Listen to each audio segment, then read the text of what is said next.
এবার তাহলে পরিমণি আরও ৯৮টি বাচ্চার মা হতে চায়। তবে কেন তিনি এতগুলো সন্তান চান, কী সেই কারণ?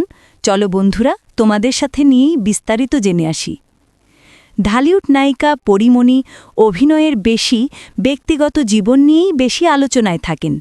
বিভিন্ন সময়ে তিনি সোশ্যাল মিডিয়ায় তার পারিবারিক জীবনের নানা গল্প, ভালো লাগা, আবেগ সবটাই ভক্তদের সঙ্গে শেয়ার করতে পছন্দ করেন।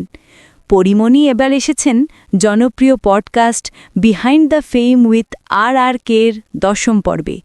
এখানে প্রায় 100 মিনিটের ওই কথোপকথনে তিনি এমন কিছু কথা বলেছেন যা আগে কখনো বলেননি।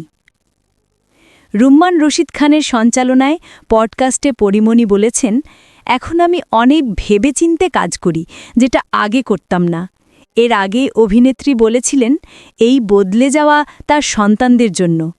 নায়িকা বলেন, এতদিন আমার কোনো সঞ্চয় ছিল না, কিন্তু এখন আমি মাসে একটা সঞ্চয় করি আমার সন্তানদের জন্য। আমার যদি 2 টাকাও উপার্জন হয়, সেটা যেন সন্তানরা বড় হয়ে ভোগ করতে পারে। পরি মজা করে আরও বলেন, আমি এখন পুণ্য ও প্রিয়মের মা বটে, তবে আরও 98টি বাচ্চার মা হতে চাই।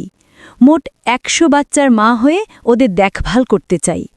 আল্লাহ যাতে আমাদের এই সন্তানদের মানুষের মতো মানুষ করার জন্য বড়লোক করতে পারে, কারণ এ যুগে সন্তানদের বড় করার জন্য অনেক বেশি অর্থের প্রয়োজন।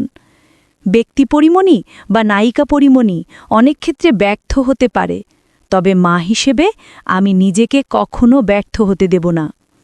কথার ফাঁকে অভিনেত্রী জানান, সিনেমায় অভিনয়ের আগে তিনি নাচের স্কুলে ভর্তি হয়েছিলেন। তবে সেখানে গুণী নৃত্যশিল্পী সাদিয়া ইসলাম মৌকে দেখে মুগ্ধ হয়ে রীতিমতো পালিয়ে গিয়ে আর স্কুলে ফিরে যাননি। Behind the fame with RRK প্রযোজনা করছেন ZI ফয়সাল।